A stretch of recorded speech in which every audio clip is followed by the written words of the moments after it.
Bueno, pues vamos hoy a informarles sobre el programa de las pensiones a personas con discapacidad, porque hoy es el día de las personas con discapacidad, se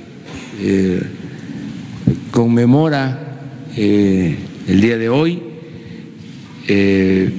sean personas con discapacidad o capacidades diferentes, con todo nuestro respeto y afecto, nos vamos a dirigir a ellos y informar lo que estamos haciendo, que se conozca lo que se está llevando a cabo en beneficio de personas con discapacidad, sobre todo niñas, niños, pobres con discapacidad.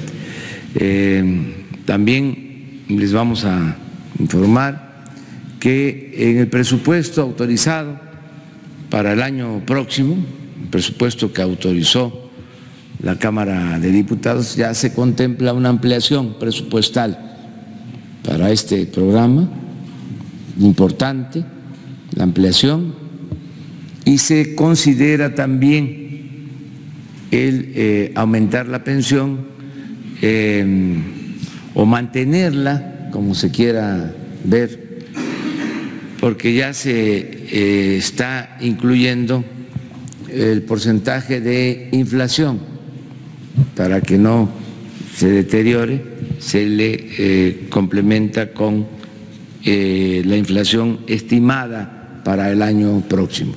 Entonces, me acompañan María Luisa Albores, que es la secretaria del Bienestar, y Ariadna Montiel, subsecretaria del Bienestar, que son las encargadas de este y otros programas de bienestar. De modo que les damos a ellas la palabra para que nos expongan. Gracias. Con su permiso, señor presidente. Pues buenos días. Hoy, siendo Día Internacional de Personas con Discapacidad, vamos a presentarles los avances de nuestro programa, la Secretaría de Bienestar, y comentarles como parte de introducción. En México y en el mundo, esta minoría de personas con discapacidad son la minoría que hay más personas, en este sentido, personas con discapacidad. En México tenemos a 7.1 millones de personas con discapacidad y de esto tenemos a 1.2 millones de niñas, niños, adolescentes y jóvenes con discapacidad. En este sentido nace el programa de personas con discapacidad en nuestro país y la compañera Ariadna Montiel les va a presentar.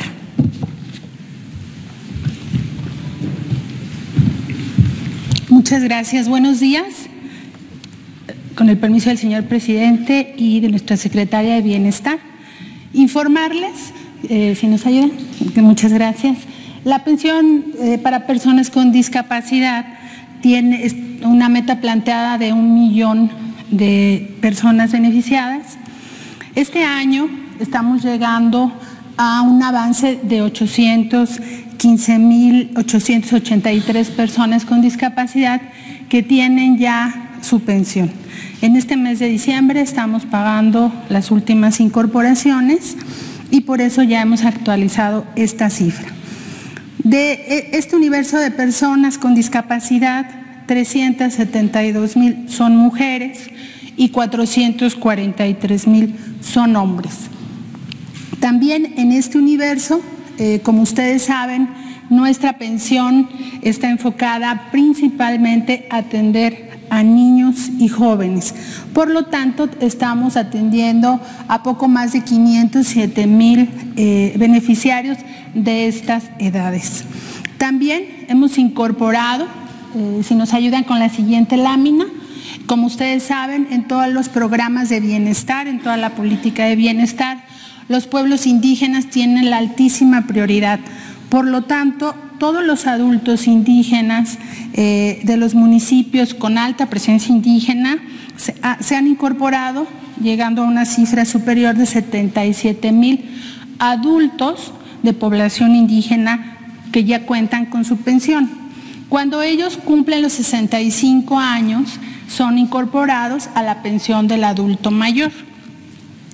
De tal manera que también estamos atendiendo a 230.650 adultos de las zonas pobres de las ciudades, entre 30 y 67 años, y el mismo caso, cuando alcanzan la edad de 68 años, pasan a la pensión del adulto mayor para dejar un espacio principalmente para los niños.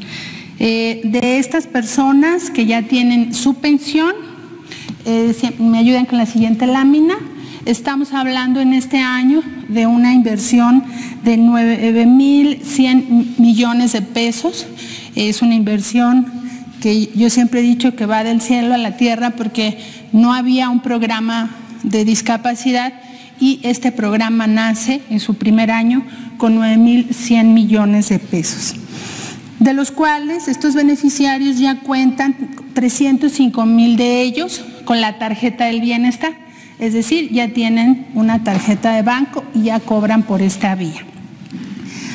Y 510,000 personas cobran aún en operativo, en mesa de pago o en ventanilla en giro telegráfico con Telecom. Y esto es porque principalmente estamos yendo, como ya expusimos, a las zonas indígenas y a las zonas más pobres, a las zonas rurales donde no hay infraestructura bancaria, y por lo cual, como ya lo ha mencionado el presidente, es muy importante y estratégico la creación del Banco del Bienestar. Si nos ayudan con la siguiente lámina, aquí tenemos el avance en términos de resumen de este año, que es lo que ya hemos informado. Nos ayudan con la siguiente lámina. Y aquí ponemos un comparativo entre 2019 y 2020, cómo va a avanzar el programa. En 2019 vamos a cerrar con 815,000 beneficiarios y con una inversión de 9.100 millones. Y para 2020, pues tenemos la meta de 1 millón de personas con discapacidad incorporadas a la pensión, y estamos recibiendo de la Cámara de Diputados, a propuesta de nuestro señor presidente, un presupuesto de 14.200 millones de pesos, de tal manera que estamos incrementando casi un poco más de 5.000 millones, cosa que agradecemos al presidente. También ya lo ha dicho, ha tenido una gran preocupación porque en la pensión quede el incremento de la inflación para que se mantenga el nivel del ingreso. Y también aquí sirve aprovechar para agradecerle a la Cámara de Diputados que este presupuesto haya sido designado de esta manera. Muchas gracias. Pues esto es la información. Si ponen la anterior.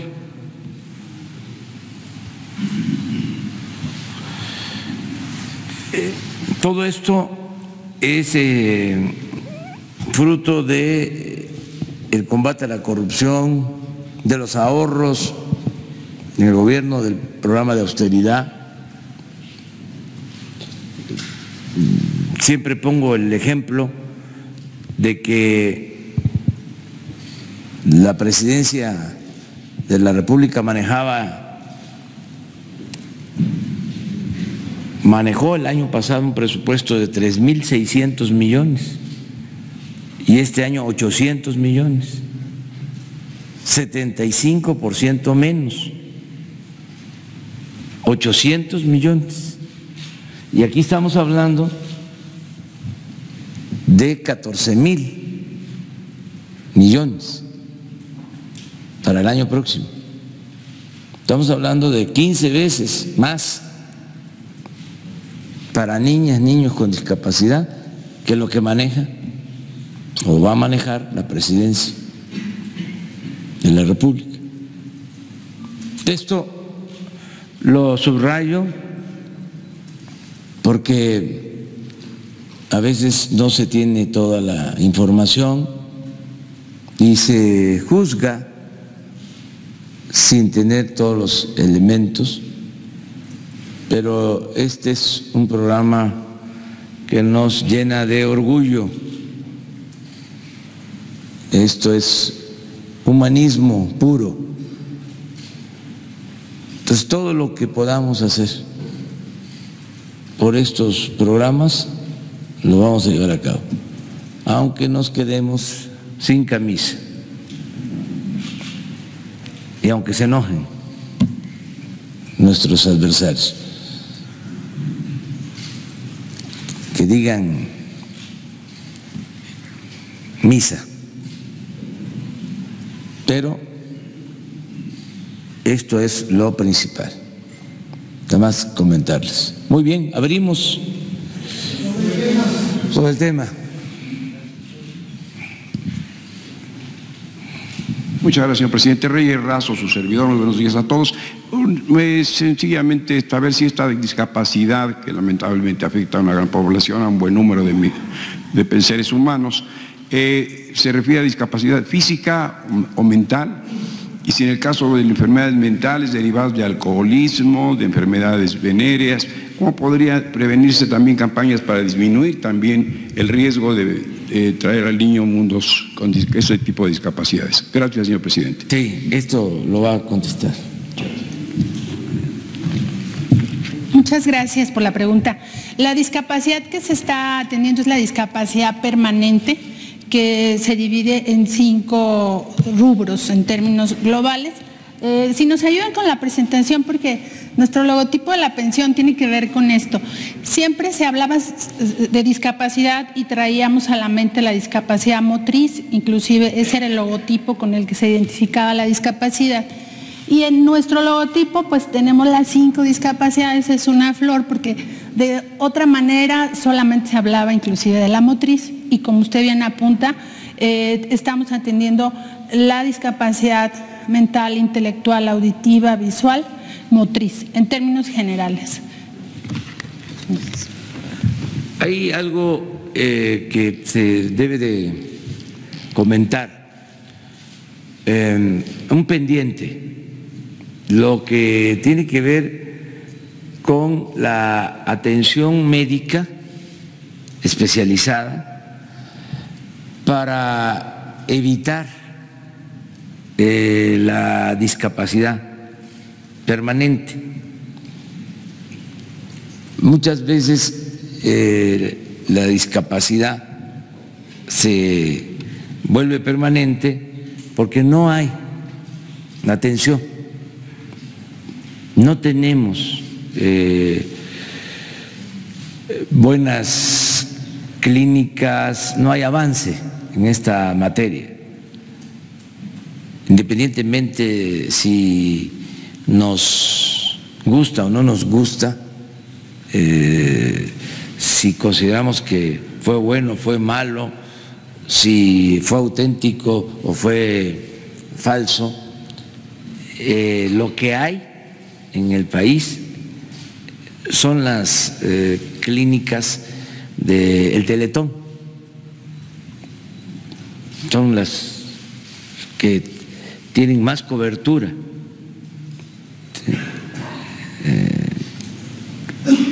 Que no descarto la posibilidad de utilizar esas clínicas mediante un acuerdo para que las instalaciones sean más utilizadas, porque tienen muchas limitaciones por falta de recursos. No lo descarto. O sea, sería como una excepción. Ya ven que nuestra política es hacer las cosas de manera directa y que los beneficios lleguen de manera directa. Aquí pensaríamos en un mecanismo donde también se diera una beca para recibir terapias, para recibir tratamiento en estas clínicas especializadas. Aprovechar toda la infraestructura que se tiene. No optar por tener nosotros una infraestructura completa de atención al problema de la discapacidad, sino qué tenemos en el país, qué se está subutilizando. Es como el caso de la infraestructura educativa, la infraestructura de salud. O sea, ¿por qué no en el Seguro Social, y esto ya lo está analizando Zoé Robledo, por qué no se utilizan todas las instalaciones y se interviene, se opera también en la noche con todos los turnos? Si ya se tienen las instalaciones para utilizar más el equipo y que una operación no se haga a los 3 meses, a los 6 meses, sino que se pueda reducir el tiempo de atención. Entonces, es parecido a esto. Entonces, hay discapacidades que se pueden corregir si se atienden, pero por la pobreza y por la falta de atención médica especializada, esas discapacidades, vamos a decir, menores, se convierten en permanentes. Entonces, eso es algo que debemos de tener en cuenta, porque eso pues, es bien, se hace así porque es un apoyo general y es de mucha ayuda, porque ya los familiares de las niñas, de la niñez tienen algo, cuando menos, algo, ¿sí? Que les ayuda para el transporte, para la compra de medicamentos, para pañales, para lo que se requiere. Es un apoyo, pero estamos muy conscientes de que tenemos que avanzar en la atención médica. Esto ya lo estamos viendo para ver cómo lo hacemos, cómo se hace mejor. Es un inventario de infraestructura médica especializada, esta materia que tenemos, ¿sí? Y cómo reforzarla, y si se tienen estas redes de hospitales o de centros de atención privados subutilizados, que esa es la información que tengo, porque yo ando recorriendo todo el país, muchas veces por falta de recursos no se ocupan las instalaciones todo el tiempo, es un turno o no tienen para contar con todos los especialistas. Estamos viendo eso, son de los programas pendientes. A ver, los dos. Presidente, entonces, Daniel Blancas de Crónica, por lo que entiendo, se ha manejado de que este año, por ejemplo, se invirtieron 300,000 millones de pesos en programas sociales. Estamos viendo que en el caso de los discapacitados aproximadamente habrá un aumento del 35% en el presupuesto. ¿Quiere decir que el gobierno federal cuánto invertirá, cuánto incrementará estos 300,000 millones que se invirtieron este año en programas sociales para 2020, presidente? Pues no tengo el dato exacto, pero sí hay un incremento considerable, porque aumenta también el programa de adultos mayores, solo por inflación. A ver, ¿tienes los datos? Sí. Por favor, porque ese programa implica mucha inversión. Sí, este año vamos a ejercer 115,000 millones de pesos de la pensión de adulto mayor. para 2019. Para 2020 el presupuesto que se envió fue de 130,000 millones de pesos, 129,000, casi 130,000 millones de pesos. Estamos ya nada más esperando la notificación de Hacienda porque tenemos que alcanzar la inflación. Pero en términos de la pensión que va a recibir el beneficiario, estaríamos hablando de 2,550, que es este año el pago bimestral, a 2,620. Incrementaremos 70 pesos el monto de la pensión, de tal manera que la cuantía de la pensión de adulto mayor es muy importante para la política de bienestar, como ya lo reflejamos también en la pensión de discapacidad. ¿Usted tiene el dato, subsecretaria, de en términos globales cuánto incrementará lo que el gobierno federal reparte en ayuda a la ciudadanía? Bueno, nosotros llevamos solamente una parte de la política de bienestar. De 100, a ver, aquí la secretaria. Sí, en el caso de bienestar, ejercimos inversión social 150,000 millones y para este año es de 180,000 millones. Y recordar que los programas integrales de bienestar, que es la inversión social, están en diferentes instituciones o dependencias. Ejemplo, Tandas para Bienestar está en Economía, o Jóvenes Construyendo el Futuro está en Secretaría de Trabajo, o los programas de bienestar que tiene SADER. Y en ese sentido, por eso se hace la bolsa de 300,000 millones de pesos. Solo bienestar estábamos en 150,000, subimos a 180,000 millones de pesos. Ok, hay un tema intrínseco aquí, presidente. Usted ha hablado de… es una figura importante, digamos, para esta dinámica, para este engranaje de los programas sociales, que es la figura del superdelegado. Han estado llegando nuevas denuncias respecto al actuar de los superdelegados en los estados. La propia subsecretaria sabe el lío que se ha armado en esos puestos en su estado. En el caso de Tamaulipas, por ejemplo, el superdelegado Gómez Leal, que por cierto es cuñado del gobernador, ha estado involucrado en cuestiones de venta de medicamentos. En Durango, quien lo llamó a usted un peligro para México y quien lo desdeñó durante muchos años, ahora se promociona como su representante en ese estado para los programas de bienestar, que es Manuel Espino. Denuncias de este tipo ha habido muchas, presidente. Mi pregunta es si usted está considerando, en vista de las denuncias cotidianas y constantes de los superdelegados, está pensando en reformar esta figura, en quizás cambiar un perfil distinto, porque usted siempre ha mencionado que el gobierno es para el pueblo y con el pueblo.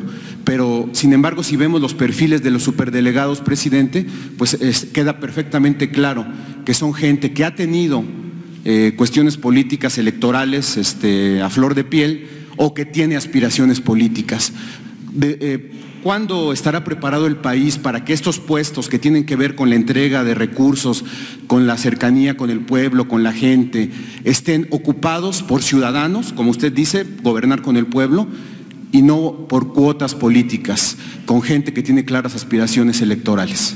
Bueno, no hay que generalizar, puede haber lo que tú señalas, pero puntualmente, en el caso de Durango, quien está de coordinador no es la persona a la que haces referencia.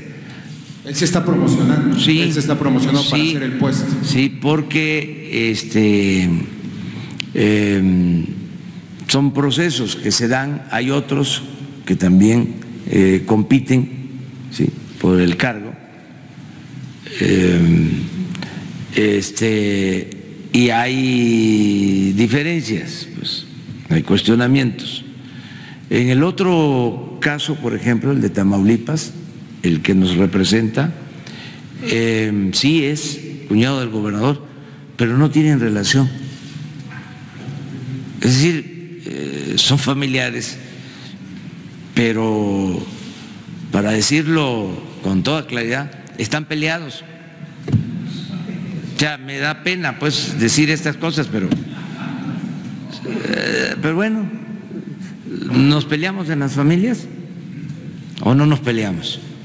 No nos debemos de pelear, pero digo, suele pasar, ¿no? Que nos peleamos hasta en las familias. Y no está dependiente del gobierno del Estado. Sobre lo otro, es la primera vez que tengo información de que él esté metido en negocios de venta de medicamentos. No tengo yo esa información. Que ese no es el tema central, presidente, sino el tema central es si cambiamos, si usted tiene contemplado que estas figuras, estas plazas, estén ocupados por verdaderos ciudadanos, que no estén metidos en la política y que no tengan claras intenciones electorales. Pero es que todos están metidos en la política. La política es un oficio noble. La política es tan limpia que ni los más sucios políticos han podido mancharla. Sí, la política se entiende como el oficio que permite al ser humano servir a los demás. Ayer tuve una reunión con los coordinadores, porque vinieron el domingo y aproveché, porque no se trata de que estemos haciendo reuniones frecuentes aquí, porque su trabajo precisamente consiste en estar en las comunidades, en estar en las visitas a los domicilios, en estar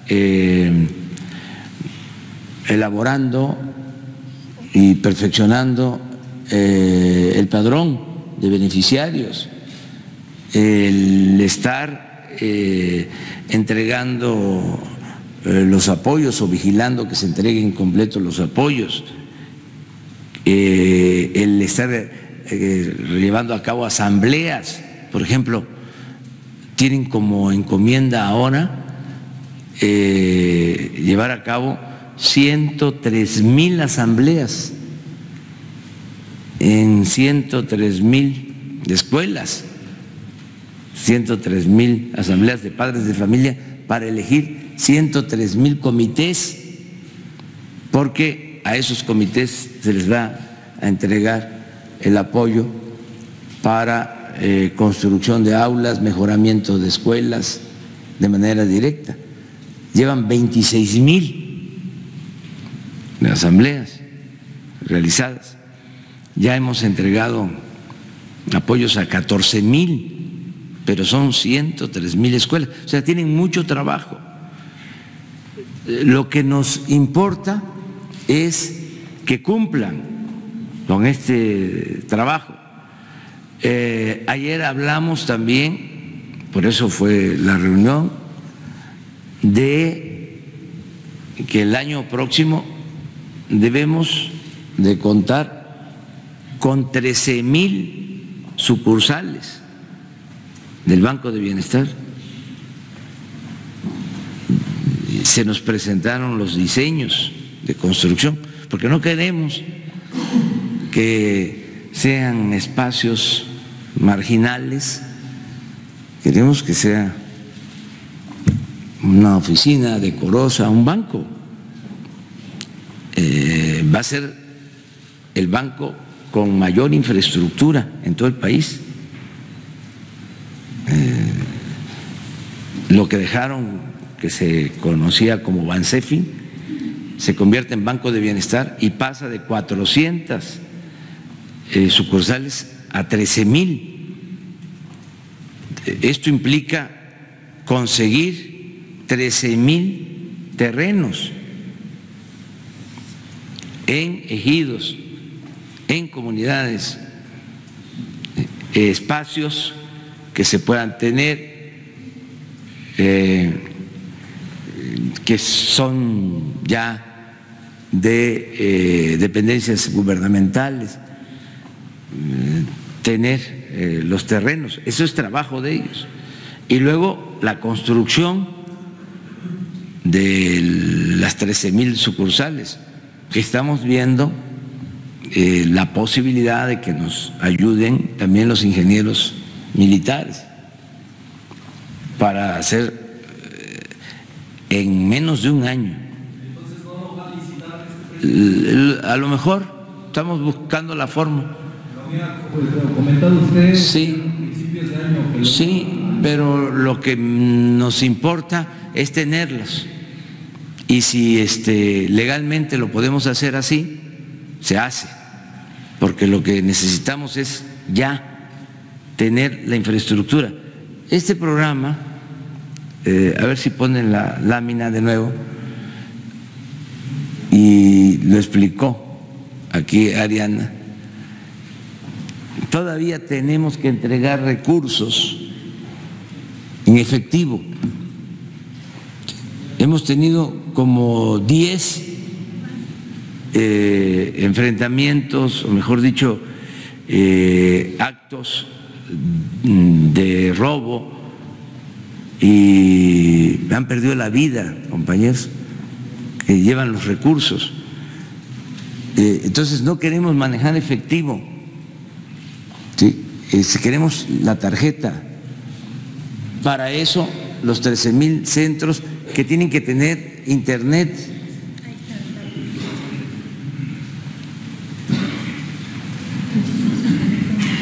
¿300? Sí. Y 510,000 personas viven en localidades muy dispersas. No hay infraestructura bancaria.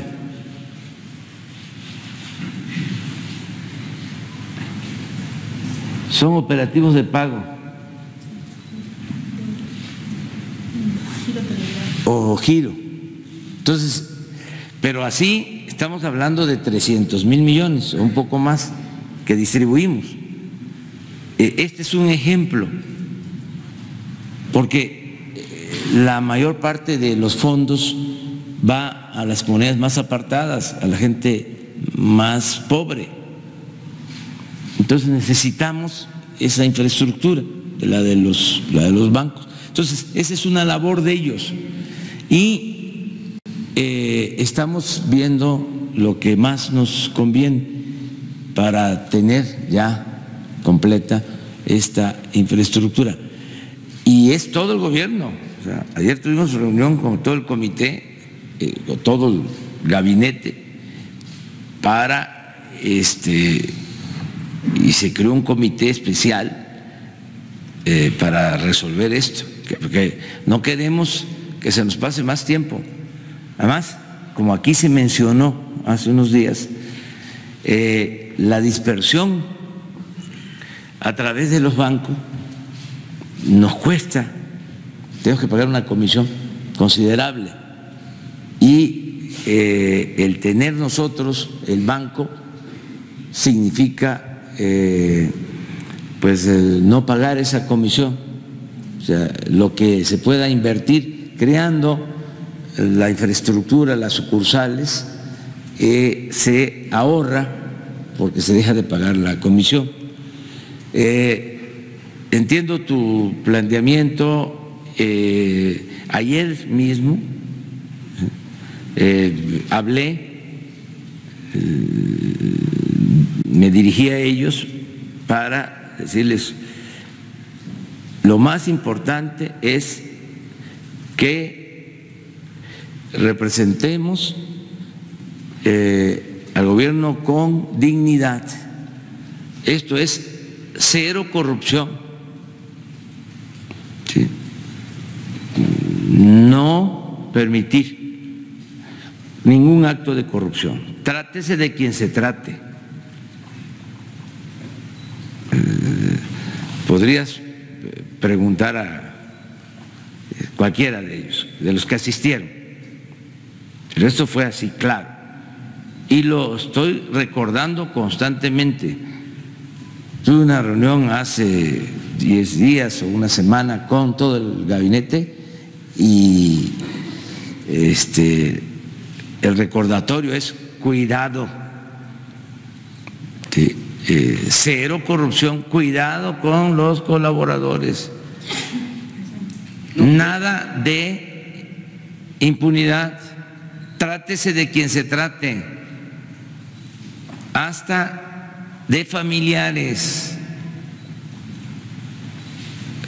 porque si hay autoridad moral, hay autoridad política. De hecho, usted hasta los ha reprendido en plazas públicas. Hemos escuchado sus discursos diciéndoles esta cuestión, no involucrar la cuestión del gobierno con la cuestión electoral. Les ha mandado memorándums.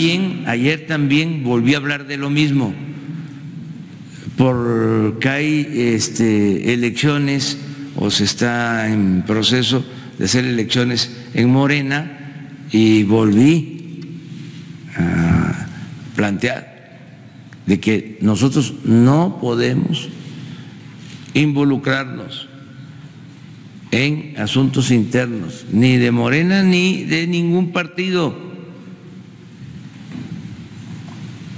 Y les recordé de todo lo que padecimos, de cuando se usaba el gobierno y el presupuesto para favorecer a candidatos, para favorecer a partidos. Y nosotros no podemos hacer lo mismo.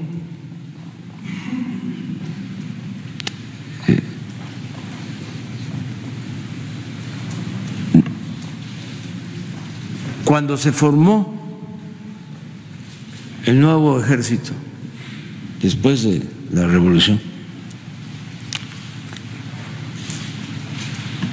había una indicación clara, que tenía que ser un ejército no partidista y laico.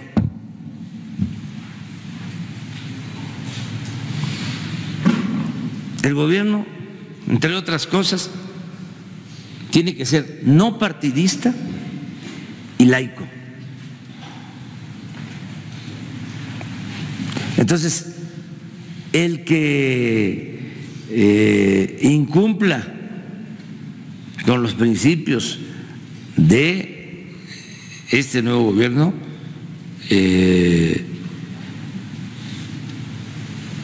se retira, y si comete un delito, porque ya el fraude electoral es delito grave.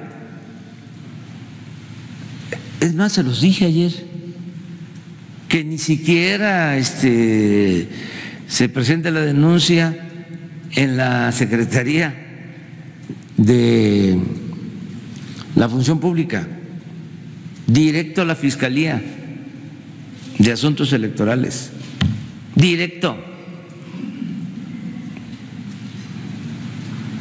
Entonces, estamos pendientes de eso. Y hay coordinadores, por eso no puede ser a tabla rasa, ¿sí?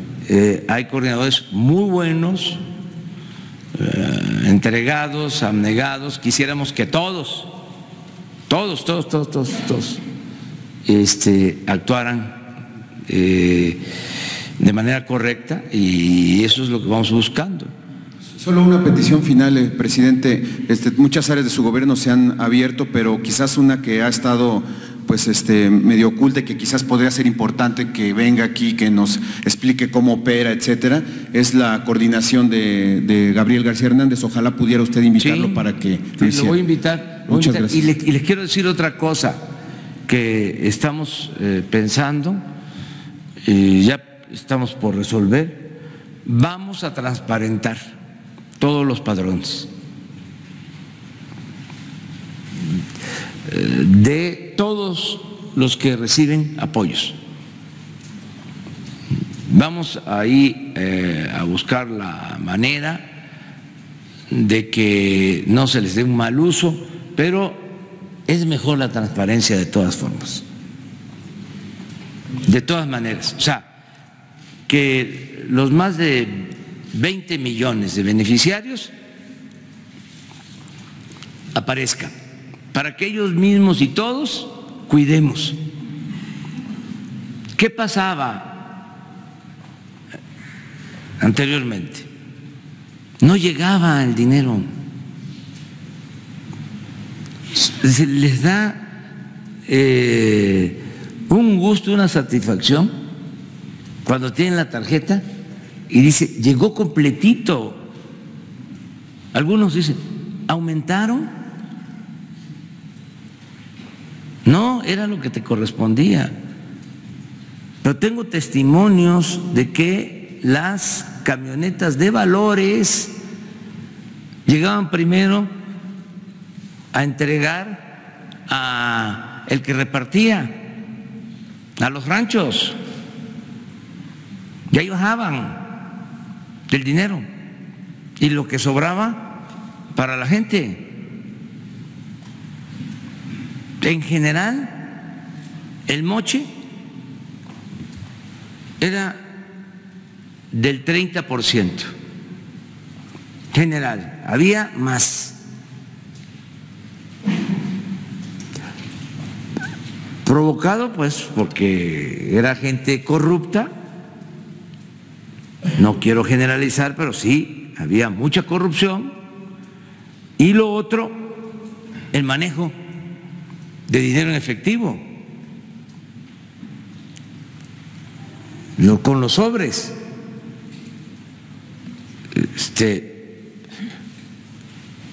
Pues sacaban el dinero, no llegaba completo, a veces no les llegaba nada. Entonces, por eso lo de la tarjeta, que no hay efectivo. Estamos también resolviendo lo del traslado de valores, porque hay regiones muy difíciles. Entonces es un convenio también con la Secretaría de la Defensa, un poco lo que hicimos con las pipas, que decían que no se iba a poder, se compraron 600 pipas aproximadamente, ahí están, dando servicio.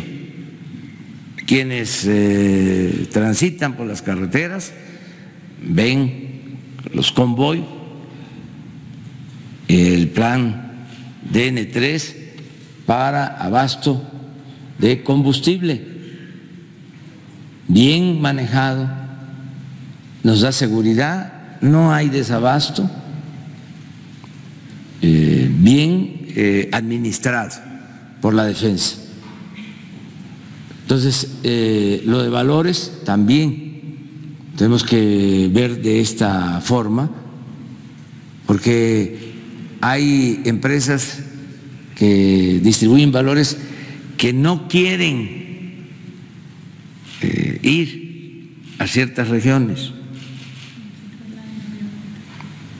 ¿Sí?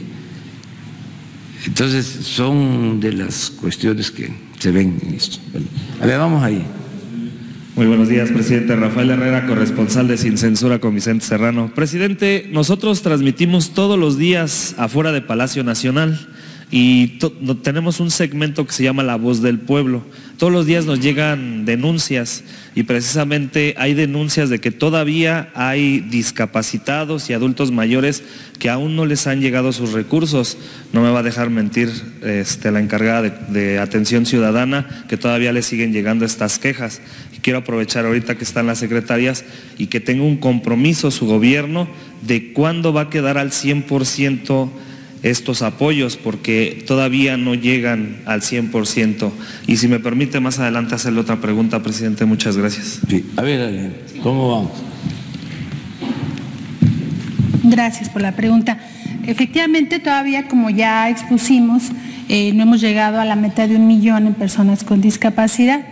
En este bimestre todavía incrementamos poco más de 40,000 niños que ingresamos y hemos estado avanzando en su incorporación, y en el mes de enero y febrero daremos otro avance importante. Hay 3 millones de personas con discapacidad censadas por el Censo del Bienestar. Como ya lo expuso la secretaria Albores, en México hay 7.1 millones de personas con discapacidad y tenemos 1 millón de pensiones. De tal manera que ese es el motivo por el cual damos prioridad a los niños y a los jóvenes. Los adultos de zonas urbanas que no están en las zonas más pobres, no están contemplados en la pensión, y esto es parte también de la demanda que se presenta, porque no vamos a poder cubrir a todas las personas con discapacidad. En el caso de las niñas y los niños, la cobertura es universal y estamos trabajando en ello para incorporarlos todos los días, de tal manera que quien aún todavía no ha sido incorporado, lo haremos en los meses próximos hasta llegar a la meta de 1 millón, que es la meta que tenemos establecida. Gracias. A mí lo que me llama la atención… Y en el caso de adultos mayores, si me permite explicarle, en adulto mayor tenemos una meta de 8,5 millones, ya llegamos a la meta de 8 millones. ¿Y qué tenemos también en adulto mayor? Tenemos promedio al bimestre 80,000 defunciones de adulto mayor, y tenemos incorporaciones de manera permanente cuando se cumple la edad requisito para ingresar a la pensión. Estamos hablando que tenemos todavía 500,000 por ingresar, como está la meta establecida. En adulto mayor. Lo que me llama la atención, subsecretaria, es que hay muchos adultos mayores que ya tienen la tarjeta, pero hasta el momento, desde mayo, desde abril, y hasta el momento no les ha llegado su recurso. Y ellos obviamente tienen esa gran necesidad. Claro. Estamos a diciembre, se vienen las fiestas decembrinas y hasta el momento no les ha llegado su recurso, y creo que si va a ser retroactivo, porque muchas personas nos preguntan eso. Quisiera saber su opinión. Sí. Mira, aquí ya tuvimos alguna conferencia sobre el tema de adulto mayor y expusimos los motivos. Básicamente esto pasa en los adultos mayores, que no en las personas con discapacidad, también, pero muy poco. ¿Por qué? Porque los adultos mayores no nacieron con una CURP y traemos un problema de calidad de datos, de tal manera que si el banco no nos abre la cuenta porque la CURP no es correcta, no la valida el Registro Nacional de Población, ¿qué hemos estado haciendo para abatir esta circunstancia? Que ellos ya cobren en operativo, en giro telegráfico para el caso de las ciudades, en lo que el tema con los bancos se resuelve. Por eso insistir lo que el presidente ha planteado aquí del Banco del Bienestar, porque es un banco que va a entender las necesidades de la población más pobre. Tenemos la banca privada, bueno, pues tiene reglas, nuestro Banco del Bienestar también las tendrá, pero hay distintas dificultades que hay que sortear, porque muchas cosas pues las encontramos no necesariamente en el orden que quisiéramos, ¿no? Para empezar, Renapo tiene más CURPs que mexicanos, de tal manera que toda esta información pasa por la validación del sistema bancario. Pero ¿qué vamos a hacer para corregir también en el futuro esta circunstancia? Primero vamos a aperturar las cuentas y después vamos a entregar las tarjetas, para que quien no tenga la calidad de datos necesaria para la apertura de una cuenta cobre en el operativo. Y estamos en esta tarea. A nivel nacional tenemos este caso de poco más de 20,000 beneficiarios que tienen esta circunstancia, y estamos trabajando específicamente en ese caso uno por uno para incorporarlos a su pago independientemente del método de pago. ¿Tiene una fecha en específico que quede ya esto al 100%? Como te decía, obedece también a la planeación presupuestal. En el caso de discapacidad vamos a llegar, está planteado para 2020 la meta de 1 millón, con esta salvedad de lo que hemos insistido, que es prioritariamente para las niñas y los jóvenes, y que hay un universo que no está contemplado por el tema presupuestal. Por eso todas las acciones de austeridad, pues como ya lo explicaba el presidente, van dirigidas para fortalecer los programas de bienestar. Entonces, discapacidad llegaremos a 1 millón el próximo año, y el programa de adulto mayor alcanzará su meta máxima también el próximo año. Decirte que es un proceso paulatino, que no es el 1 de enero que lo vamos a tener, pero estamos trabajando en ello. Tengo ya listo incorporar 300,000 adultos mayores más para el mes de enero y febrero, de tal manera que vamos a avanzar de manera importante hacia la meta. Muchas gracias. Al contrario. A ver, sobre el tema.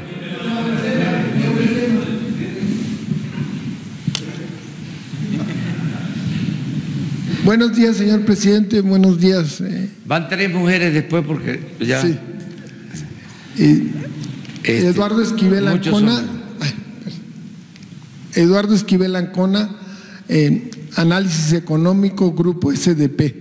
Yo quisiera preguntarles a la secretaria y a la subsecretaria si la Secretaría del Bienestar tiene algún programa y presupuesto no solo para darle la atención monetaria a los discapacitados, sino programas de capacitación, de recreación y para los discapacitados y hasta deportivos, porque pues, tenemos muy buenos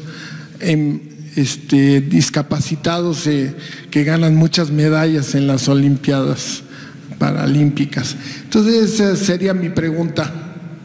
Bueno, la última parte te contesto, de que los deportistas paralímpicos que han hecho una labor extraordinaria, a todos los que fueron a Perú,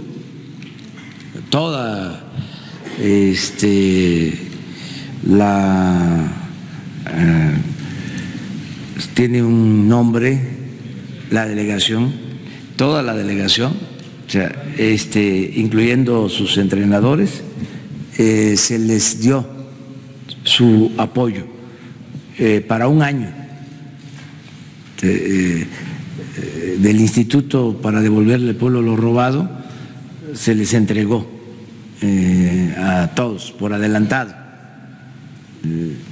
una cantidad considerable a todos los que participaron. Y otro tipo de atención, pues lo que aquí preguntó Miguel y yo contesté sobre la necesidad de trabajar más en atención médica especializada, y hay otras actividades que se llevan a cabo. Muchas gracias.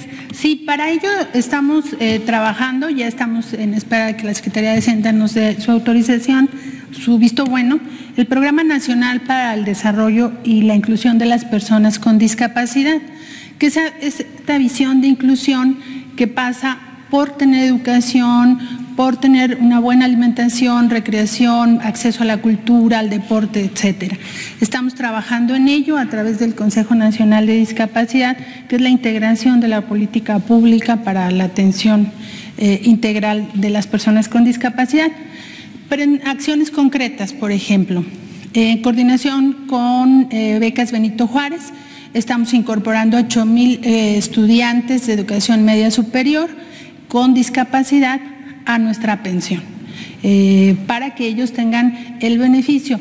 Aclarar siempre que la pensión no es una beca, no es un programa, no es un apoyo, su característica es que la pensión será para siempre.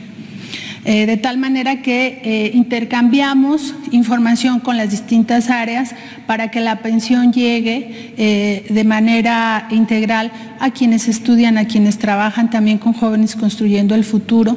Esa es, digamos, la virtud de un diseño de política de bienestar integral, donde los programas dialogan entre sí y nos permite incorporarlos a distintos programas sin ser excluyente uno del otro en el caso de personas con discapacidad. Y estamos trabajando en este plan nacional para articular las acciones que en todo el gobierno se hacen en beneficio de las personas con discapacidad. Y en el caso específico, como lo dice el señor presidente, en materia de salud, encontramos a muchas familias que los niños no tienen un diagnóstico.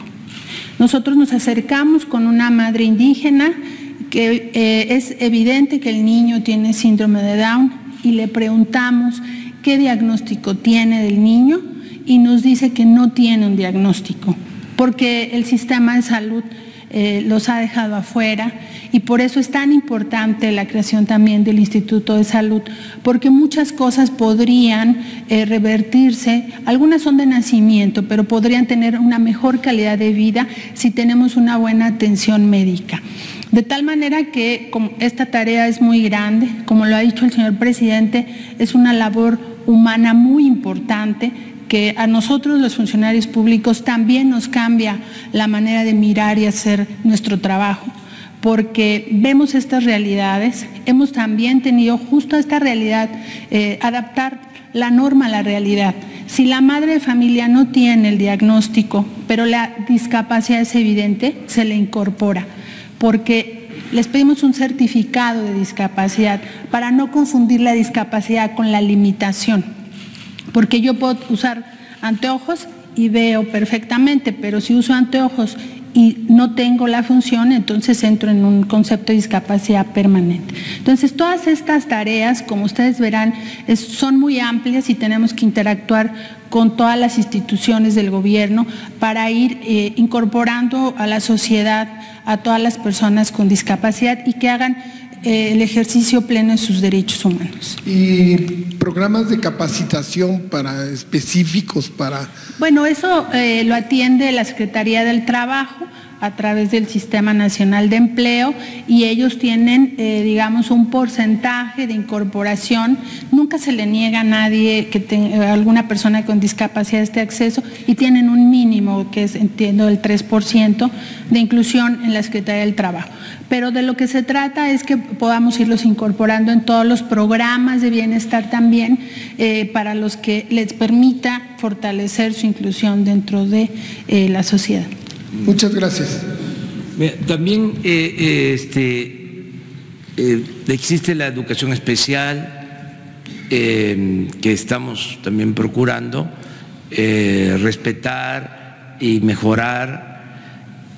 Y algo que nos atañe a todos, el tener respeto por la persona con discapacidad.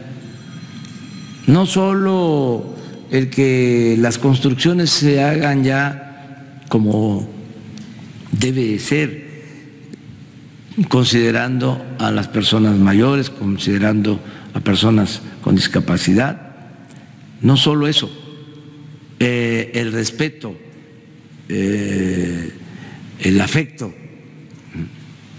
que es importantísimo. A veces voy a los actos y por el deseo de saludarme, hay una persona con discapacidad y lo atropellan.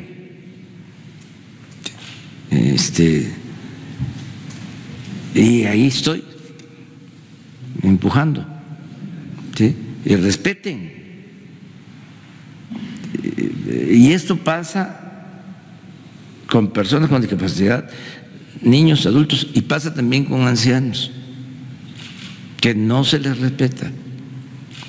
No es general, por lo general en México queremos mucho a los ancianos, son ancianos respetables, pero son prácticas que deben de tomarse en cuenta, reforzarse, afianzarse el respeto, ¿sí?, a la persona con discapacidad y a los adultos mayores, ¿no? ¿Es sobre el tema? Sí, a ver. Ya van mujeres, ¿eh? Gracias, presidente. Nancy Rodríguez, de Oro Sólido. ¿Cómo va, o si ya está firmado algún convenio con el sector privado, con las empresas, y si habrá algún estímulo para la contratación de personas con discapacidad? ¿Tienen algún programa en este sentido? Gracias. Ya la Ley General de Derechos para las Personas con Discapacidad habla justamente de esta posibilidad o esta, digamos, acción afirmativa, ¿no? Hasta este momento, digamos, toda la política pública en la materia es una acción afirmativa porque no alcanza a ser universal, pero sí, bueno, la idea que estamos trabajando desde el CONADIS es que se pueda realizar la armonización de estas definiciones y de incorporación y de incentivos no fiscales, porque hay reglas de la parte presupuestal de la Secretaría de Hacienda, pero bueno, pues el incentivo más importante es la felicidad que le podemos dar al pueblo, el apoyo que podemos dar como sociedad en lo colectivo, y creo que esa es una parte muy importante para ello. Pero estamos en eso, tratando que todo mundo aporte desde su área, desde su visión, para la inclusión de las personas con discapacidad en esta visión de un modelo social donde se incluya en la sociedad a toda la población.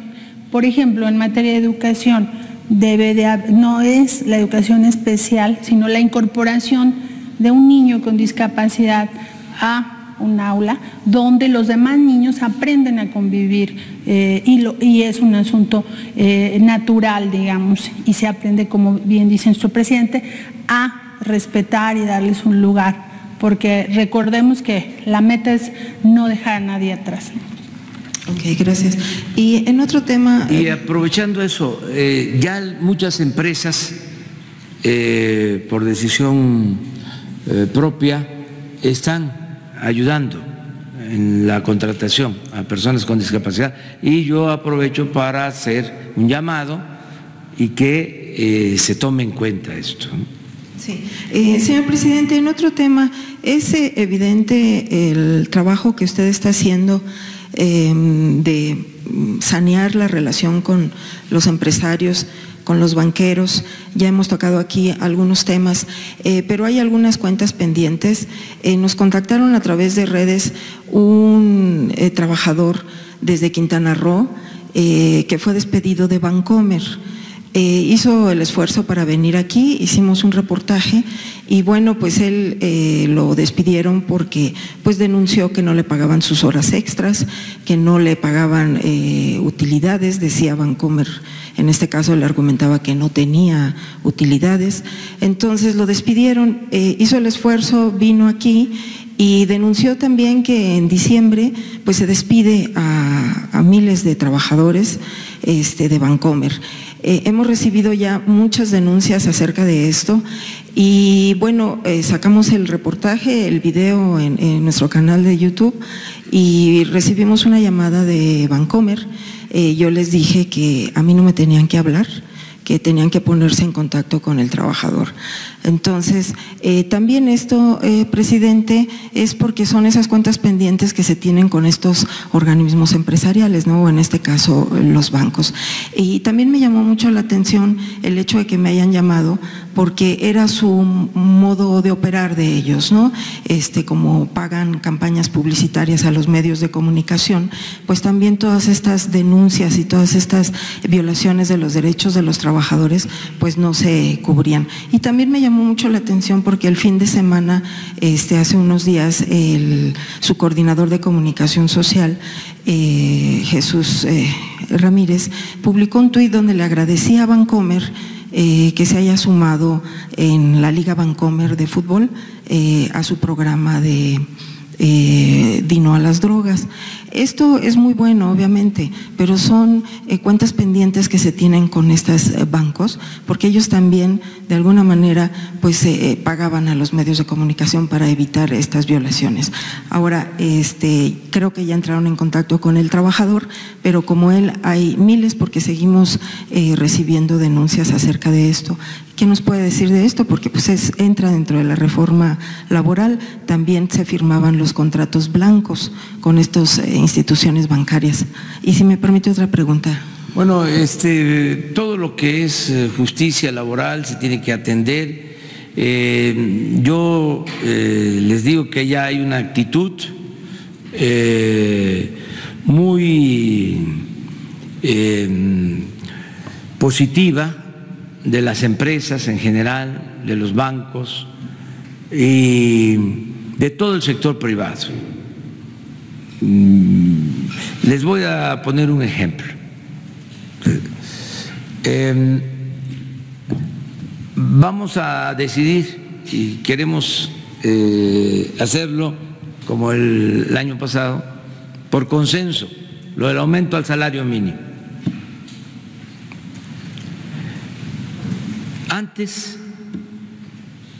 aunque el empresario quisiera pagar más, aunque parezca increíble, se lo impedía Hacienda o el gobierno.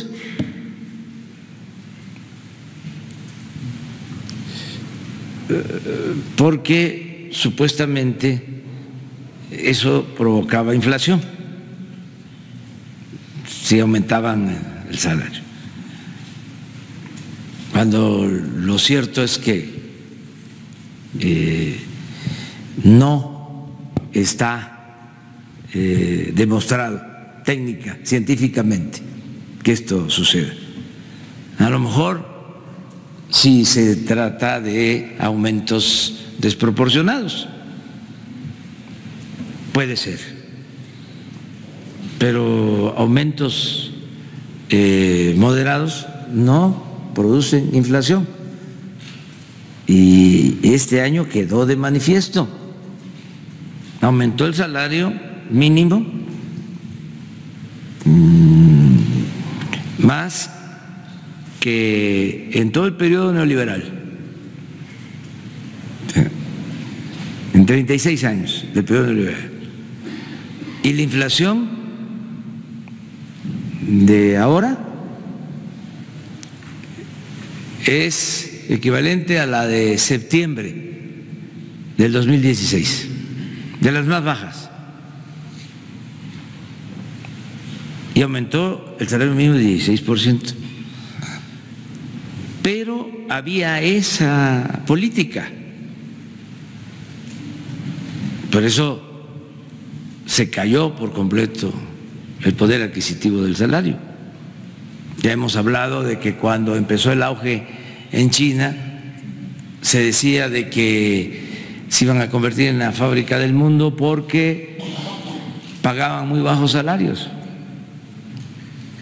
Y en ese entonces, en efecto, era más el salario en México que en China, pero ahora no. Ahora en China está más alto el salario que en México, lo que demuestra el deterioro que ha habido del poder adquisitivo. Ahora el empresariado no tiene esa actitud y ofrece que está dispuesto y consciente de que aumenten los salarios. Hay que ver la proporción, que es lo que estamos arreglando, buscando la conciliación del sector obrero y el sector empresarial. Pero hay una actitud distinta. Yo no sé, no recuerdo ahora de qué banco, si fue Bancomer o Banamex o Santander, pero me hablaron en una reunión que tuve, uno de estos bancos, de un plan que tienen de mejorar los salarios de sus trabajadores. Ahora seguramente que lo estoy diciendo, van a salir a informar sobre esto, que me pareció positivo el que le aumenten los salarios. Me acuerdo que llegó el presidente o la presidenta del banco a ese encuentro con 2, 3 de sus principales directivos y ahí se reían porque habían convencido al gerente o a la gerenta o a la dueña o presidenta o presidente del consejo del banco de que eso era lo mejor, un poco en lo que hemos venido hablando del código de ética nuevo, asumido por empresarios, del buen trato a sus trabajadores. Entonces, te contesto así, o sea, si es una injusticia, se atiende y lo ve la autoridad competente. En este caso vamos a pedirle a la Secretaría del Trabajo que lo vea a Luisa María, que lo atienda.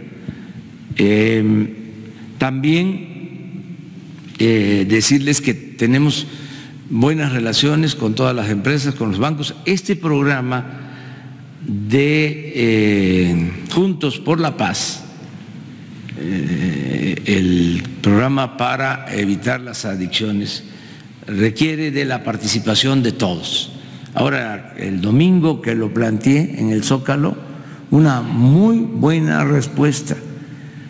Yo hasta quisiera que ese fragmento, porque fue una improvisación, me salió del corazón. Bueno, lo que aquí planteo, nada más que en el Zócalo, y ahí sí calienta, pues ahí había sol. Entonces, pero ese es el mensaje, y tenemos todos que ayudar, todas las personas, los ciudadanos, todo el pueblo, incluidas desde luego las empresas.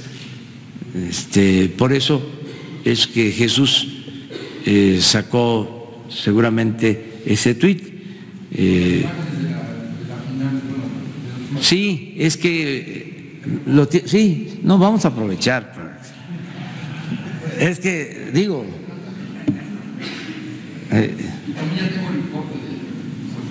el corte.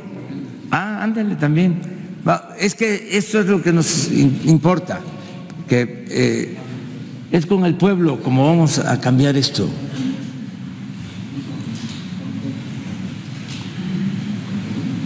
Ustedes saben que hay mucha gente que le gusta el fútbol. La campaña de esta jornada número 19 se llama Juntos por la Paz. Unidos por la Paz y la sombrilla verde de la Estrategia Nacional para la Prevención de las Adicciones, un esfuerzo al que hay que unirse. Porque las adicciones las prevenimos todos. Escuchemos y prevengamos las adicciones. Para comprender, para cuidarnos unos a otros. Con este mensaje, escuchemos, dialoguemos, cuidémonos todos. Juntos por la paz. Hay que unirnos. Juntos por la paz. Juntos por la paz. Me gustaría, Jesús, porque aquí estamos interactuando. Estos son mensajes de ida y vuelta. Esto es la comunicación. Hoy en la mañana nos informó del Ejército del desmantelamiento de uno de los laboratorios donde producen las drogas, estas químicas, en Puebla. Esto fue un operativo ayer. Y me gustaría, ojalá y todavía esté el general secretario, sí, de las sustancias que utilizan para hacer estas drogas químicas. Me gustaría que se conociera, porque es veneno, porque destruyen. Entonces, todo lo que podamos hacer en orientar a los jóvenes en este sentido, porque se desconoce lo que contienen. A ver si podemos tener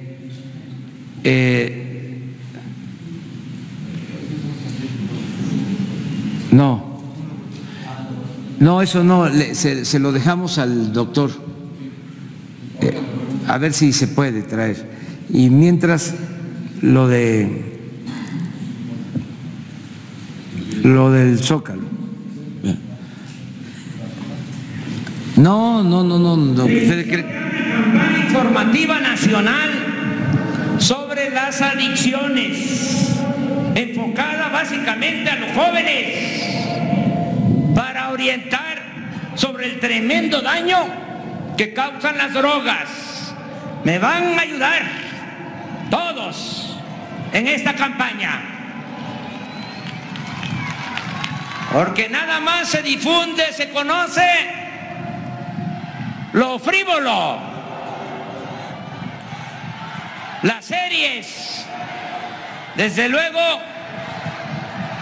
que siempre van a tener libertad los medios, los productores de esas series de televisión, ¿Pero qué se refleja?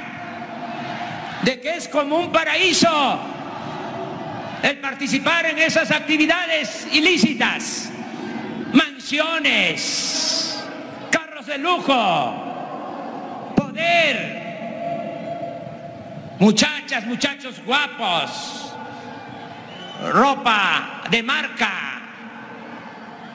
Sí, puede ser que eso suceda, pero también hay otra realidad que tenemos que mostrar en los medios de comunicación y que todos ayudemos.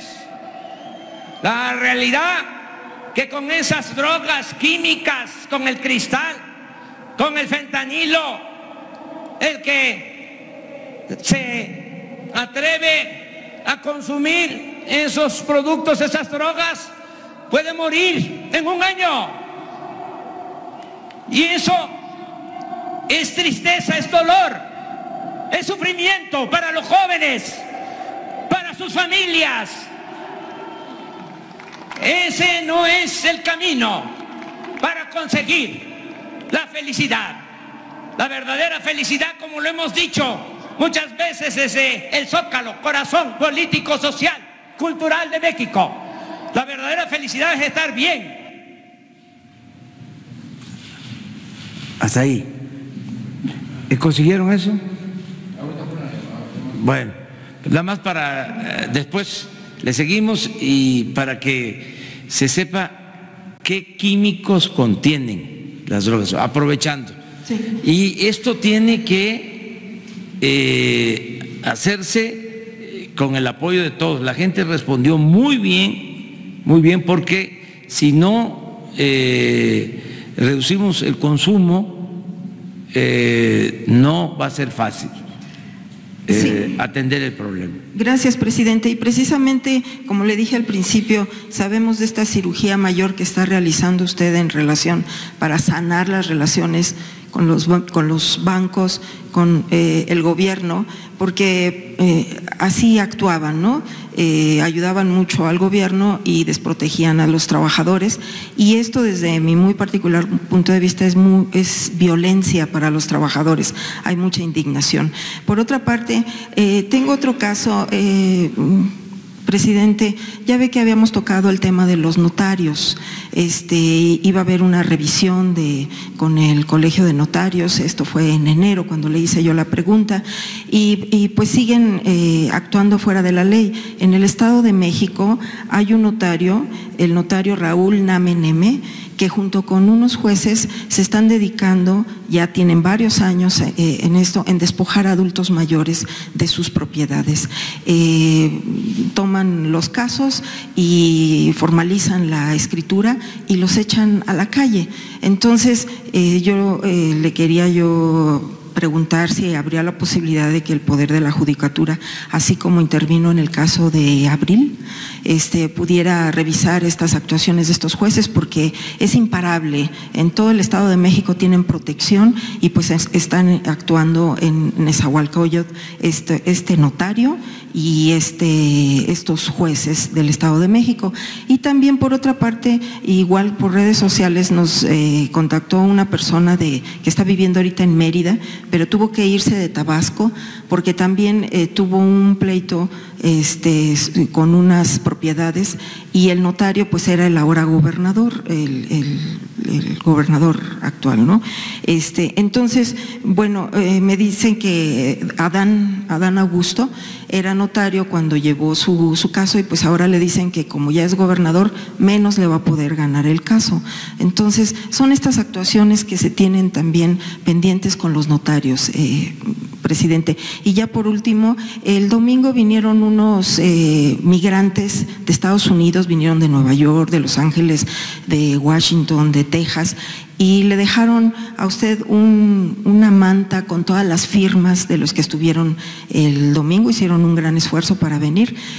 Obviamente, como no dejan pasar mantas ni nada, se le iba a entregar a Leti, pero se lo dejo con Leti para que vea, porque le dejaron todos los recados. Y lo de los notarios, si me hace favor. Sí, gracias. Vamos a ver, le vamos a pedir a la licenciada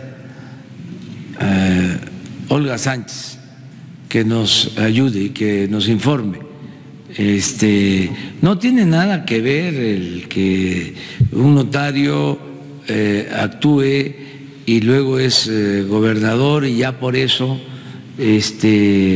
tiene impunidad. No hay justicia, y estamos hablando de que ya no hay impunidad, y yo le tengo confianza, también lo tengo que decir, al gobernador de Tabasco. Lo conozco, es una gente recta, íntegra, una gente de bien. De todas formas, la persona que se siente afectada puede acudir a nosotros, o sea, que nos des toda la información y atenderla para que sienta que no hay protección para nadie y que nuestra misión es que se haga justicia. Lo mismo, igual, le pedimos a la licenciada Olga Sánchez que lo analice y si procede, ¿sí? No estamos descartando tu planteamiento.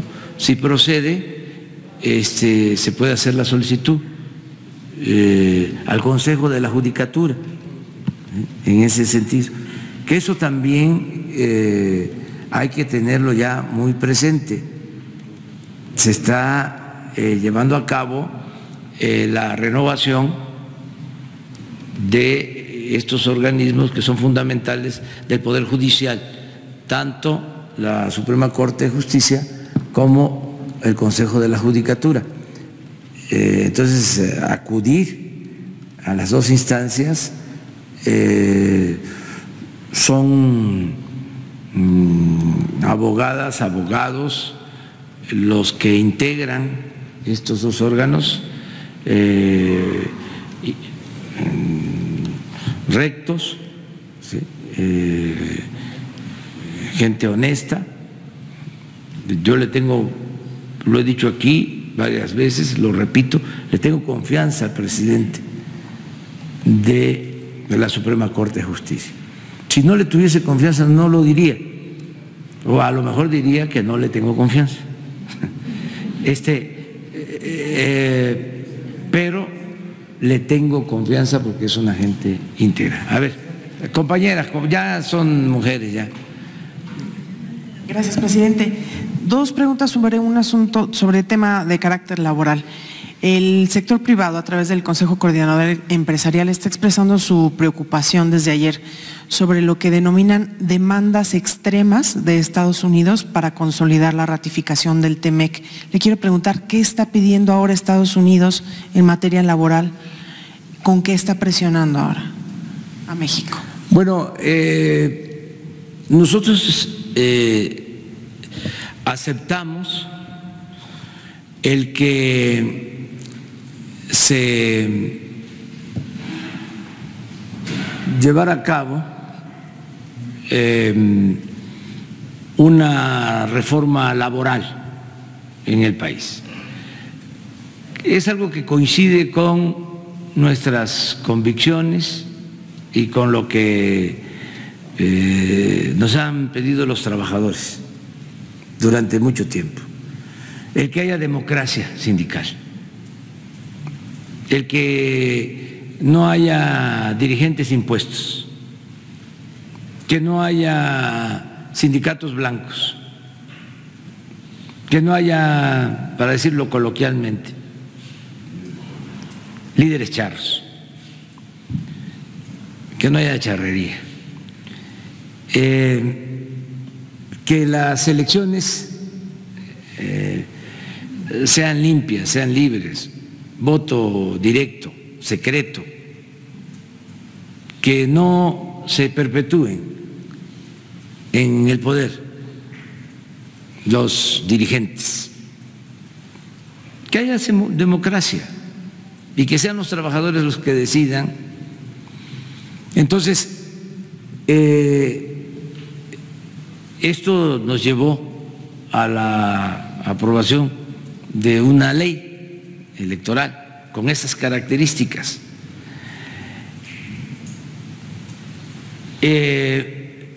Los del Partido Demócrata de Estados Unidos, a pesar de que se aprobó la ley, plantearon de que se iban a tener problemas de instrumentación, de ejecución, de operación para llevar a la práctica lo legislado. Hablamos con ellos, les dijimos primero que es una convicción del gobierno que haya democracia sindical y buen trato a los trabajadores. Segundo, de que íbamos a cumplir y se elaboró un plan de ejecución de la nueva política. Nos plantearon que si cuánto presupuesto se iba a destinar. Se les respondió de que se iba a autorizar presupuesto para las 3 instancias que intervienen en la buena ejecución de la política laboral. Presupuesto para la Secretaría del Trabajo, que ya tiene para este plan. Presupuesto para el Poder Judicial, que se va a hacer cargo ahora de controversias en lo laboral. Y presupuesto para los gobiernos estatales, con este propósito. Las 3 cosas se cumplieron. Es decir, los 3 presupuestos se autorizaron, están ya en el presupuesto. Por eso le envié una carta a la señora Pelosi y a sus representantes, a los que vinieron a hacernos el planteamiento. Hicimos el ofrecimiento y luego les acabo de mandar una carta diciendo cumplimos. Aquí está.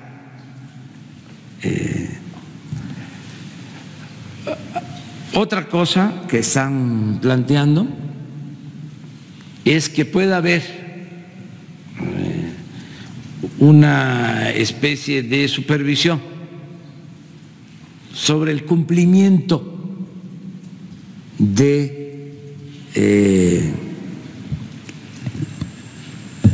la ley. ¿A cargo de quién la supervisión? Bueno, nosotros no aceptamos eso.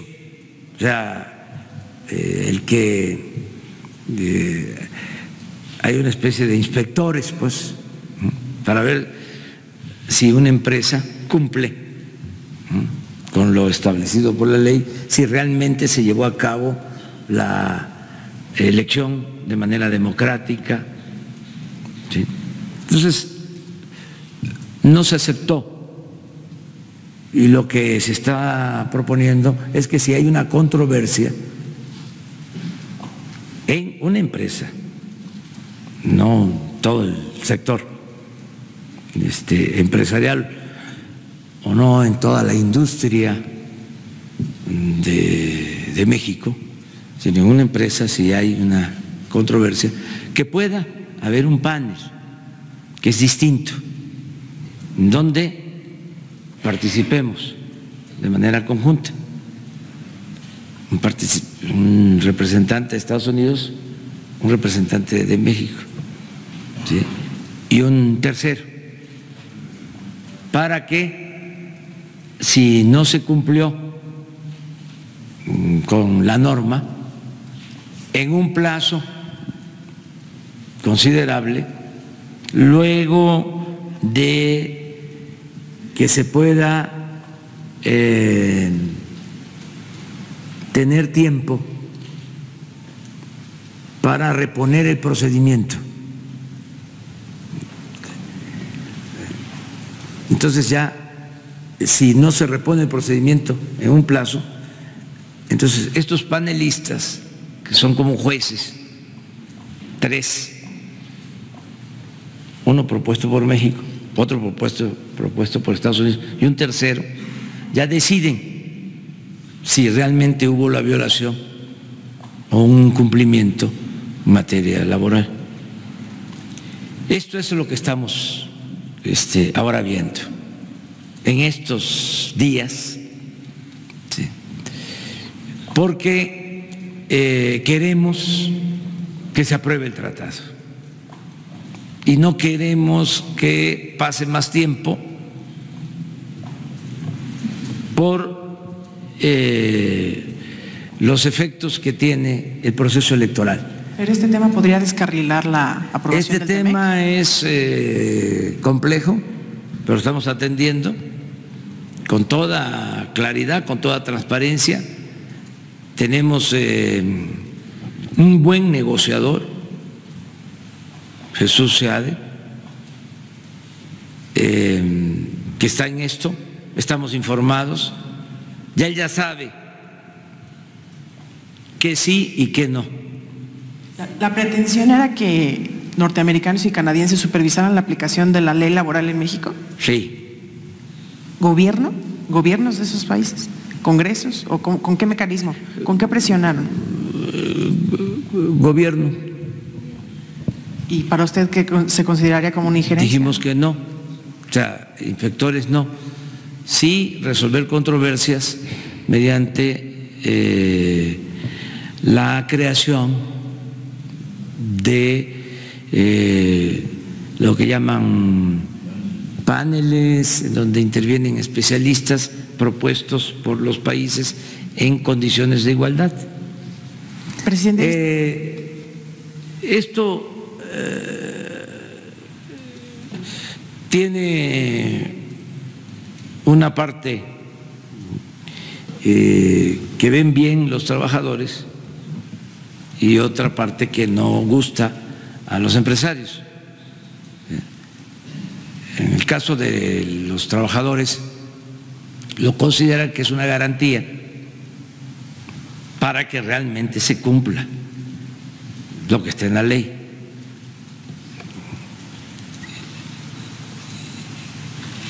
Incluso nos han llegado a decir los demócratas, ¿no?, que no es por nosotros, que nos tienen confianza, sino que es un tratado que va a quedar establecido y que no saben qué va a pasar después.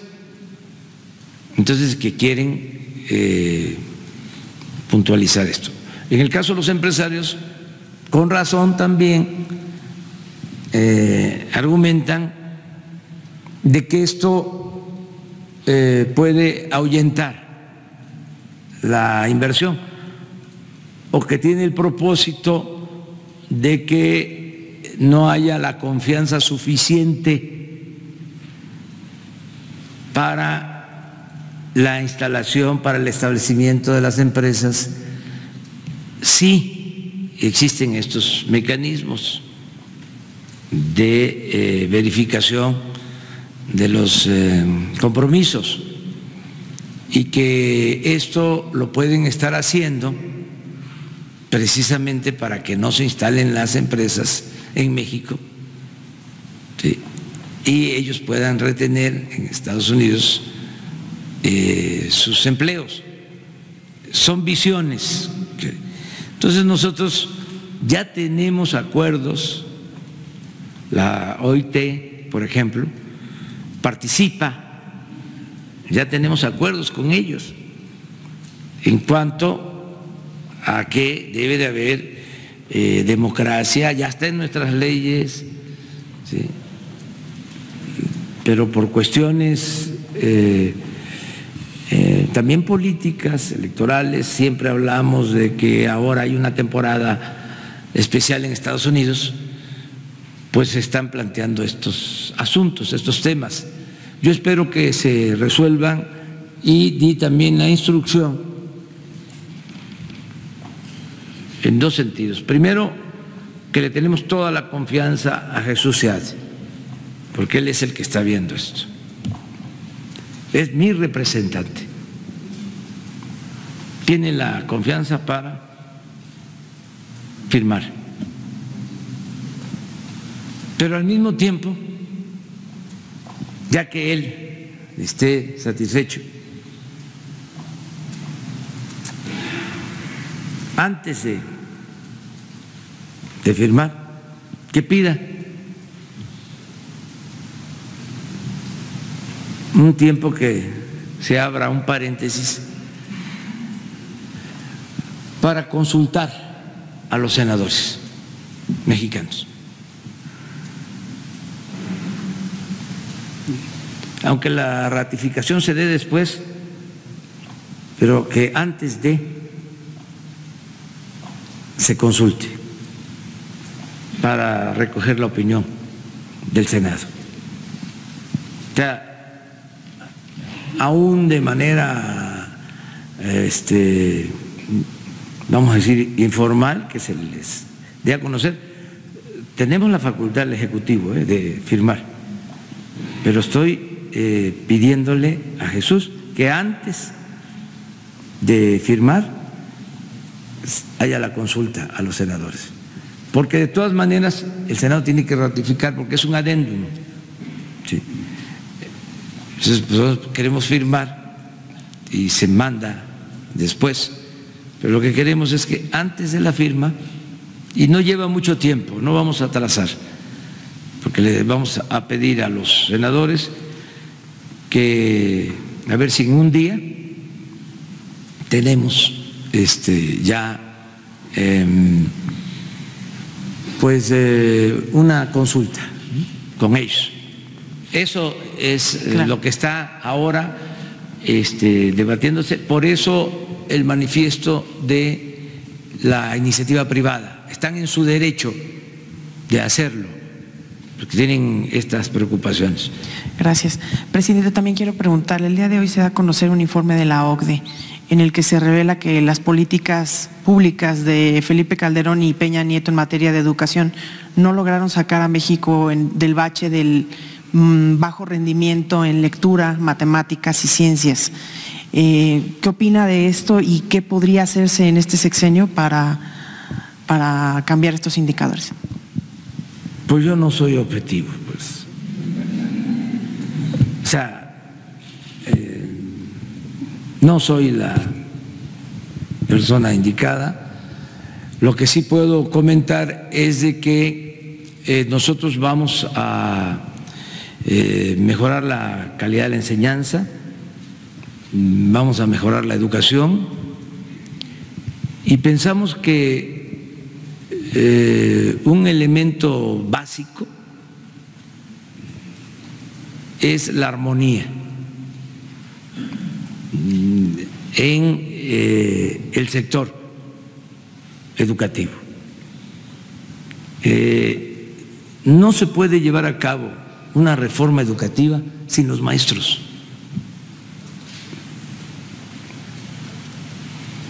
No se puede. ¿Quién es el que enseña en el aula? ¿Quién transmite el conocimiento? La maestra, el maestro. Entonces, arreglazos no.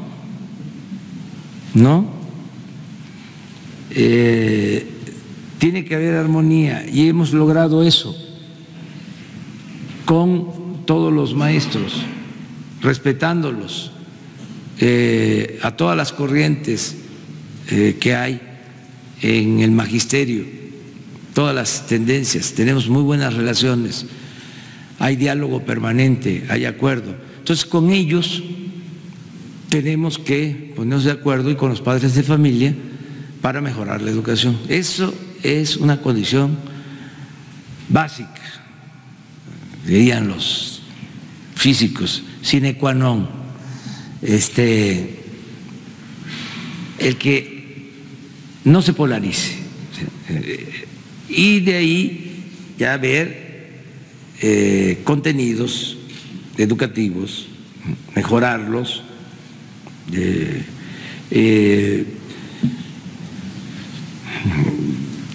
apoyar a los estudiantes pobres. Todo el mundo sabe que si no hay alimentación, si los niños están desnutridos, no van a tener la misma capacidad para retener el conocimiento. Por eso las becas. Hablé en el Zócalo de algo que está sucediendo, que me gustaría que se investigara, se indagara, porque es algo importante. La matrícula de nivel medio superior creció en 20%. O sea, se inscribieron 20% más a primero de prepa. Se atribuye que es la beca. Y nos bajó la deserción escolar. Entonces, esto es bueno. Claro, el presupuesto se eleva, ¿no? Por eso la comprensión a quienes se sienten afectados, ¿no? Porque hay una reducción en el presupuesto de los altos funcionarios públicos, pero es para todo esto. Imagínense que se incremente el acceso al nivel medio superior en un 20%. ¿Esto qué significa? Más jóvenes estudiando, menos jóvenes en la calle. Esto es importantísimo. Entonces yo espero que mejoremos nosotros la calidad educativa. Presidente, bueno, ya nada más para concluir, le quería preguntar, el 1 de diciembre fue el día más violento que se tenga registrado en lo que va del año, con 127 asesinatos, y justamente también ese día en las manifestaciones ciudadanas, además de protestas e inconformidad, también hubo un llamado a su gobierno a ver la posibilidad de rectificar. ¿En algún momento usted, presidente, se plantearía la posibilidad de rectificar en su estrategia en materia de seguridad? No, porque lo que quieren, con todo respeto, es que regresemos, ¿sí?, al uso de la fuerza y apostar a las limpias, al exterminio, el mátalos en caliente. Eso no. Esas políticas fascistoides, no. Pero aumentó, en efecto, porque tuvimos, desgraciadamente, la pérdida de 21 vidas humanas en Coahuila. El día... Pero, ¿no tienes el reporte de hoy? Ah, sí, lo de hoy. Hoy, el de ayer, lunes, fueron 77. De 120 y tantos a 77. Ayer. O sea, que es el que... Ahorita vemos el reporte. Entonces, no podemos cambiar, vamos a ir mejorando poco a poco. Y les vamos a informar, si no se puede, no, el de hoy, el de atrás. No, es que hay uno que es el de homicidios, 77. Esto lo vemos diario.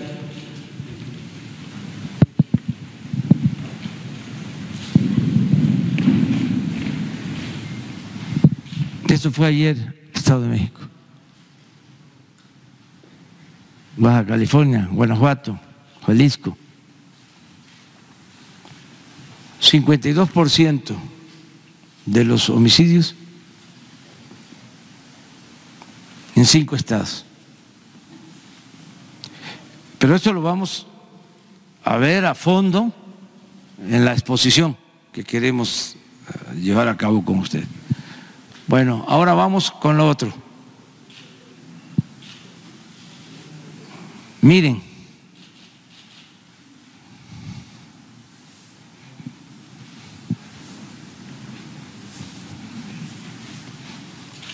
mil kilogramos de ácido tartárico, 750 kilogramos de sosa cáustica. Este es el laboratorio de ayer de Puebla. 4.250 litros de formol.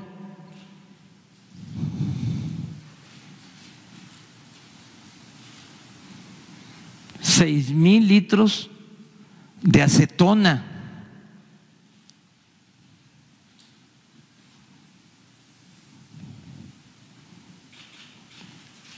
Ese es el laboratorio, llaman cocina, un cochinero, puro veneno.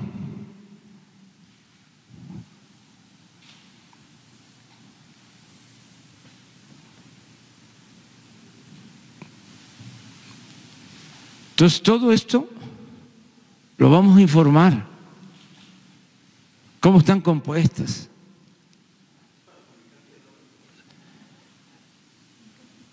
Sintética, cristal o veneno, pero sí vamos a volvernos expertos, porque es buena tu pregunta, que vamos a informar cómo es un laboratorio, cuáles son las sustancias, de dónde llegan las sustancias, cómo se elaboran, cuánto cuesta comprar la materia prima, cuánto cuesta vender las pastillas, qué daño hacen, qué parte del cerebro destruyen, por qué son de alto riesgo, peligrosidad, por qué matan.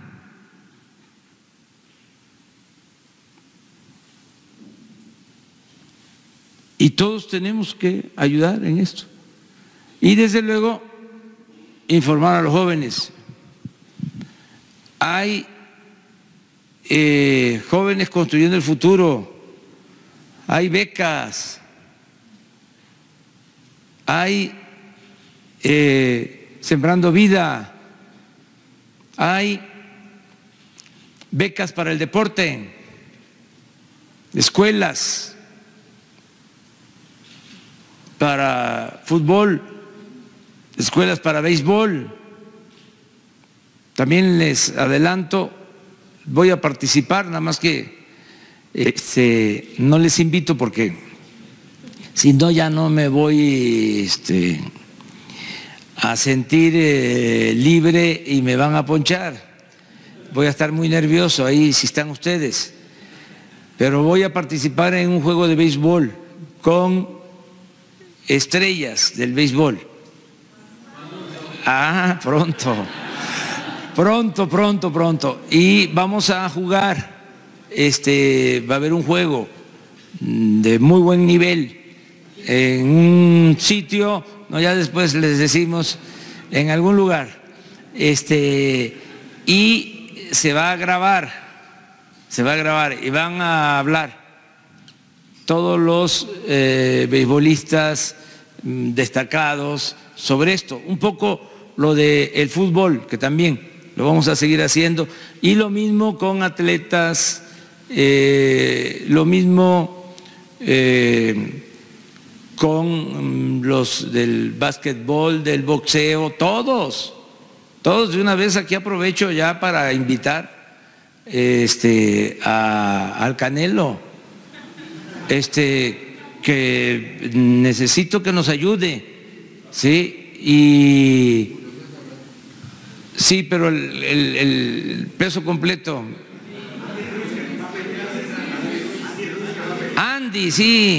Andy, mi tocayo, que ya me vino a ver, me vino a visitar, y que le deseo lo mejor Le deseo lo mejor porque viene ahora, no esta semana.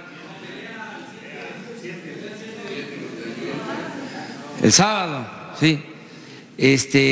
Va a Arabia, ¿verdad?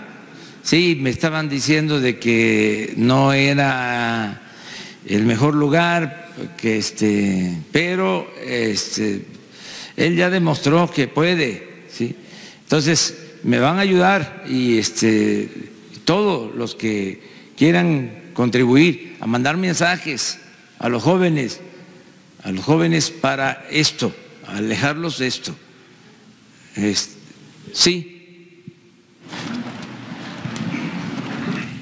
Gracias, señor presidente. Años atrás existió, patrocinado por la Secretaría de Salubridad y Asistencia, un museo de la higiene, donde se exhibían los órganos dañados por una mala educación sexual.